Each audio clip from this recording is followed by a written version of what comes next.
बिस्मिल्लाहिर्रहमानिर्रहीम। Dear student, अस्सलामु अलैकुम।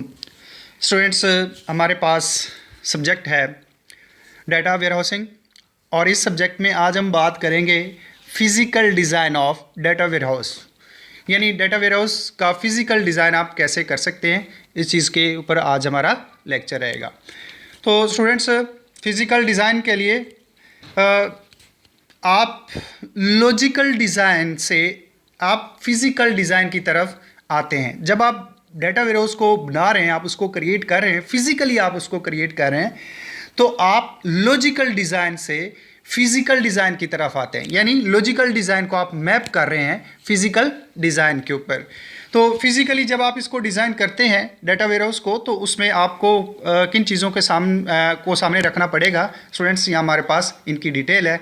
सबसे पहले आप मैप करते हैं एंटिटीज़ टू टेबल, यानी एंटिटीज़ को आप टेबल के ऊपर मैप कर देते हैं। स्टूडेंट्स, एंटिटीज़ आप जानते हैं जिसके बारे में हम डाटा इकट्ठा कर रहे हैं वो हमारी एंटिटी कहलाती है। मसलन जैसे स्टूडेंट्स के बारे में हम डाटा इकट्ठा कर रहे हैं तो स्टूडेंट हमारी एंटिटी है। किसी कॉलेज के बारे में डाटा इकट्ठा कर रहे हैं तो ये हमारी एंटिटी है। सैलरीज़ के रिकॉर्ड्स के बारे में आप डाटा इकट्ठा कर रहे हैं तो ये हमारी एंटिटी कहलाएगा। स्टूडेंट्स, इसी तरह जिस चीज़ के बारे में आप डाटा इकट्ठा कर रहे हैं ये हमारी एंटिटी है। अब इन एंटिटीज़ को आपने टेबल के ऊपर मैप करना है। तो this is the first step in designing the physical design of the data warehouse. तो स्टूडेंट्स, दूसरे नंबर पे रिलेशनशिप टू फॉरेन की कॉन्स्टेंट्स। स्टूडेंट्स, इंपॉर्टेंट है, जब आप एंटिटीज़ को टेबल की तरफ मैप कर देते हैं, आप एंटिटीज़ को टेबल की शक्ल में लेके आते हैं, तो देन आप फॉरेन की को डिज़ाइन करते हैं, वो भी रिलेशनशिप के लिए। तो इस तरीके से स्टूडेंट्स आप डाटा वेयरहाउस को फिजिकल की तरफ लेके आ जाते हैं। अब यहाँ अगर हम बात करें फिजिकल डिज़ाइन प्रोसेस में, तो यहाँ पे कुछ स्टेप्स हैं हमारे पास जिनके ज़रिए से हम फिजिकल डिज़ाइन को बना सकते हैं। सबसे पहले डेवलप स्टैंडर्ड्स, उसके बाद क्रिएट एग्रीगेट प्लान, उसके बाद है डिटरमाइन डाटा पार्टीशनिंग, उसके बाद इस्टाब्लिश क्लस्टरिंग ऑप्शन, उसके बाद prepare indexing strategy, assign storage structure and complete physical model. Students, इस प्रोसेस को फॉलो करते हुए हम डाटा वेयरहाउस के फिजिकल डिज़ाइन को क्रिएट कर सकते हैं। ये हमारे सामने इसका एक कंप्लीट प्रोसेस है और इस प्रोसेस को फॉलो किया जा सकता है फिजिकल डिज़ाइन के लिए। तो आइए स्टूडेंट्स, यहाँ हम इन पे डिटेल से बात करते हैं। तो सबसे पहले हमारे पास है develop standards. Students, standards basically अगर हम देखें तो दीज आर दी स्पेसिफिकेशंस। आप किसी भी प्रोडक्ट की या किसी भी चीज़ के लिए आप जो स्पेसिफिकेशन कर लेते हैं, ये हमारे स्टैंडर्ड्स कहलाते हैं। लेकिन यहाँ हम डाटा वेयरहाउस की तरफ से देखें तो ये आपने यहाँ पे एग्रीगेट टेबल्स बिल्ड करने की जितनी पॉसिबिलिटीज़ हैं आपकी, आप वो देखनी है। अब यहाँ एग्रीगेट टेबल्स क्या होते हैं स्टूडेंट्स? ये डाटा को रोल अप करते हैं उसके बेस लेवल से आगे। अगेन, एग्रीगेट टेबल डाटा को बेस लेवल से आगे लेके आते हैं और इसमें हमारे पास डिफरेंट ऑप्शंस होती हैं, डिफरेंट हमारे सामने उसकी डाटा की फिगर्स आती हैं, जैसे मैक्सिमम टेबल है, मिनिमम टेबल है, काउंट है, एवरेज है, ये सारी एग्रीगेशन की फिगर्स हैं। तो आप यहाँ पे ये देखेंगे कि हम किन किन टेबल्स पे एग्रीगेशन को परफॉर्म कर सकते हैं। और इसी तरह हम जब इसको देखेंगे तो हमने हायरार्किकल टेबल्स डायमेंशनल टेबल जो है उनको हमने देखना है और उनके हायरार्किकल लेवल्स को देखना है। यानी आप हर डायमेंशन टेबल को देखेंगे और यहाँ पे उनके हायरार्किकल लेवल्स को देखेंगे कि कहाँ कहाँ पे एग्रीगेशन को परफॉर्म किया जा सकता है। इस तरह स्टूडेंट्स, नेक्स्ट द प्लान। अब यहाँ पे एग्रीगेशन हर लेवल पे समराइजेशन होनी चाहिए। आप जो एग्रीगेशन परफॉर्म कर रहे हैं, आपके पास बेस डाटा नहीं होना चाहिए, उससे अप लेवल का आपके एग्रीगेशन की शक्ल में, मैक्सिमम, मिनिमम, एवरेज की शक्ल में आपके पास ज़्यादा इंफॉर्मेटिव टेबल डाटा जो है आपके पास अवेलेबल होना चाहिए, जिसके ज़रिए से आप फर्दर अपने डाटा पे काम कर सकते हैं। तो ये चीज़ें जो है आपके पास होनी चाहिए। जैसे आपके पास ओलैप है, ऑनलाइन एनालिटिकल प्रोसेसिंग है, जिसमें आप डाटा पे एनालिसिस करते हैं, रिपोर्टिंग का काम करते हैं। इस तरह और भी बहुत सारे ऑपरेशंस आप काम कर सकते हैं। तो ये सारे एग्रीगेशन के ज़रिए से परफॉर्म किए जा सकते हैं। यानी आप ओलैप के लिए आप अपने डाटा वेयरहाउस के डिज़ाइन को क्रिएट कर रहे हैं। इस तरह एग्रीगेशन लेवल जो है ये आपके फिजिकल मॉडल में मस्ट इंक्लूड होना चाहिए। अगर ये एग्रीगेशन आपके मॉडल में नहीं है, फिजिकल मॉडल में नहीं है, तो ये आपका फिजिकल मॉडल कंप्लीट नहीं होगा और इस तरीके से डाटा वेयरहाउस पे काम नहीं हो सकता। तो स्टूडेंट्स आपको यहाँ पे स्टैंडर्ड्स को डेवलप करना पड़ेगा। उसके बाद स्टूडेंट्स जो आप काम करेंगे इसमें determine the data partitioning scheme. Students partitioning एक ऐसा प्रोसीजर है जिसमें आप टेबल को डिकम्पोज कर देते हैं, उसको पार्ट्स में डिवाइड कर देते हैं, या हम उसको कहें कि ये फ्रेगमेंट्स में आप उसको डिवाइड कर देते हैं, तो ये ज़्यादा इंपॉर्टेंट होगा। यानी आप अपने टेबल्स को डिकम्पोज कर रहे हैं, फ्रेगमेंट्स पार्ट्स में आप उनको डिवाइड कर रहे हैं, और ये जो आपकी डिवीजन हो रही है, ये जो फ्रेगमेंटेशन का काम हो रहा है, ये उनके एट्रीब्यूट्स की बिना पे हो रहा है, उनके एट्रीब्यूट्स के कैरेक्टरिस्टिक्स की बिना पे हो रहा है कि ये जो टेबल है आप इनको इन कॉलम्स की बेस पे, आप इनके एट्रीब्यूट्स की बेस पे आप इनको डिकम्पोज कर रहे हैं। तो इसमें आपने क्या करना है, the fact tables and the dimension tables selected for partitioning. इसमें आप फैक्ट और डायमेंशन दोनों टेबल्स को आप पार्टीशनिंग में लाएंगे। The type of partition for each table horizontal और वर्टिकल, ये दोनों तरीके से आप इसको कर सकते हैं, हॉरिजेंटल और वर्टिकली आप पार्टीशनिंग कर सकते हैं। The number of partitioning for each table, अब उसमें आप ये भी देखेंगे कि हर टेबल के लिए आपने कितनी पार्टीशनिंग का काम करना है। इस तरह criteria for dividing each table, और आपका क्राइटेरिया क्या है, किस बेस पे आप पार्टीशनिंग का काम कर रहे हैं, ये स्टूडेंट्स आपने इस चीज़ को लाजमी तौर पे देखना है।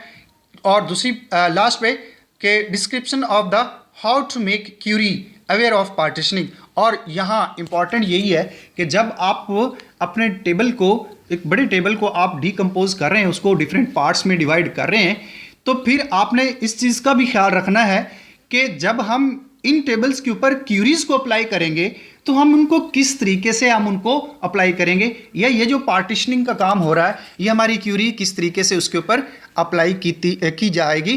तो यहाँ पे आपने इस चीज़ को सामने रखना है। स्टूडेंट्स उसके बाद establish clustering option. Clustering option students ये एक ऐसी टेक्निक है जिसमें आप ऑब्जेक्ट्स को उसकी सिमिलरिटीज़ की बुनियाद पे आप उनको ग्रुपिंग में लेके आते हैं।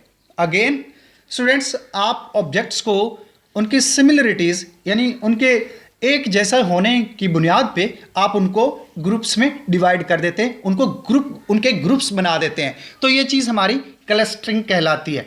तो इसमें आपने स्टूडेंट्स क्या करना है, ये भी हमारे फिजिकल डिज़ाइन में शामिल है। तो इसमें आपने examine the table by table and find pairs that are related. आपने हर टेबल को देखना है और वो पेयर ढूंढने हैं जहाँ पे टेबल आपस में एक जैसे हैं, जहाँ पे उनमें सिमिलरिटीज़ पाई जाती हैं। यानी आपने तमाम टेबल्स को देखना है, उनको जांचना है, और जो टेबल एक जैसे आपको नज़र आते हैं उनके आपने पेयर बनाने, उनके पेयर्स को फाइंड करना है। और उसके बाद then make a plan to store the related table close together in the same file on the medium. अब यहाँ आपने एक फाइल में जो सिमिलर टेबल हैं, जो आपको सिमिलर नज़र आ रहे हैं, उनको आपने एक ही फाइल में आपने उनको स्टोर कर देना है, एक ही फाइल में जहाँ पे वो सेम टेबल है, उन सेम टेबल्स को एक ही फाइल में आपने स्टोर कर देना है।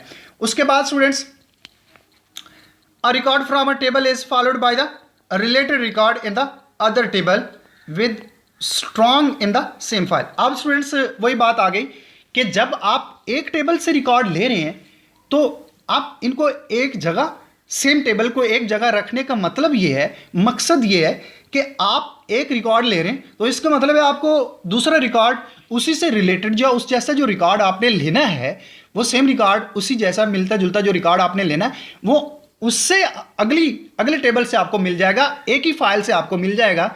इस तरह आपकी ट्रांजैक्शन जो है वो बड़ी एफिशिएंट वे से होती रहेगी।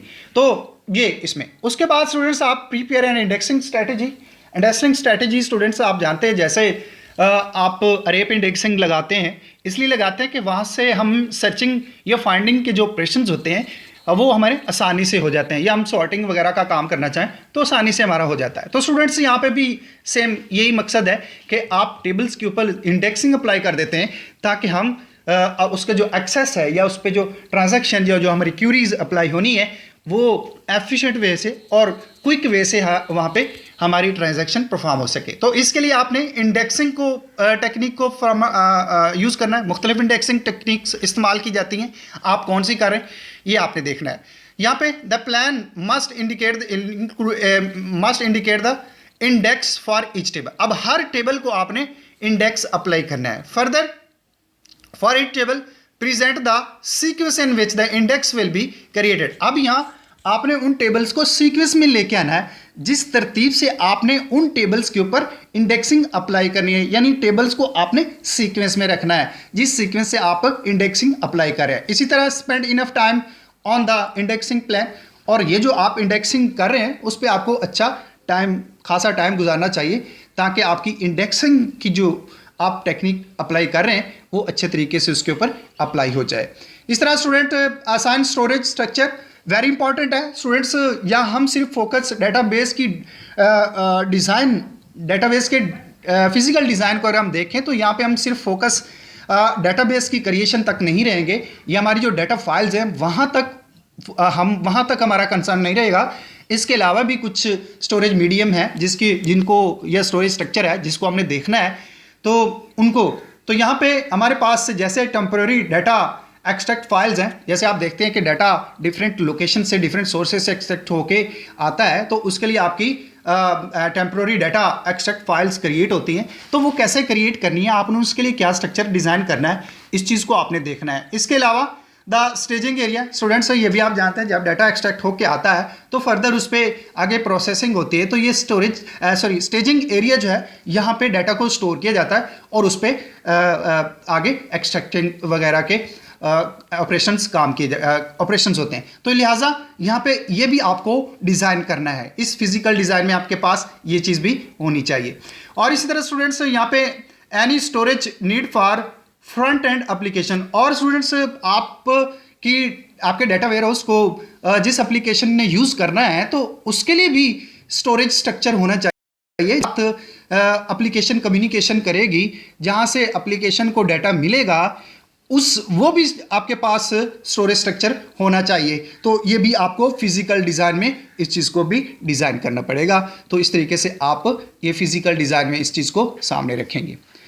इसके बाद स्टूडेंट्स कंप्लीट फिजिकल मॉडल है, यानी या इस लेवल पे, इस स्टेज पे आपके पास फिजिकल जो मॉडल है या जो फिजिकल डिज़ाइन है डाटा वेयरहाउस का, ये आपके पास कंप्लीट है। तो यहाँ इसमें आप जो है वो इनको रिव्यू कर सकते हैं या उसको कंफर्म कर लेते हैं कि आपने जो है वो जो एक्टिविटीज़ आपने डिज़ाइन करने में की हैं क्या वो कंफर्म हो चुकी हैं, और इसमें आप देख लेते हैं, हर स्टेप्स को देख लेते हैं, आप तमाम ऑब्जेक्ट्स को देख लेते हैं, आप ये भी एग्रीगेशन टेबल्स को देख लेते हैं जो आपने क्रिएट किए हैं, और आप यहाँ पे पार्टीशनिंग को देख लेते हैं, उसके बाद इंडेक्सिंग वगैरह को देख लेते हैं। तो इन तमाम चीज़ों को आप रिव्यू और कंफर्म कर लेते हैं। तो इस तरीके से यहाँ आपका फिजिकल मॉडल जो है ये आपका कंप्लीट हो जाता है। स्टूडेंट्स आज के लेक्चर में इतना ही। आज के लेक्चर में हमने physical design of data warehouse इस चीज़ को डिस्कस किया। इस लेक्चर से रिलेटेड अगर कहीं आपको कोई क्वेश्चन है तो मुझसे ज़रूर कंसल्ट करें। तब के लिए अल्लाह हाफिज़।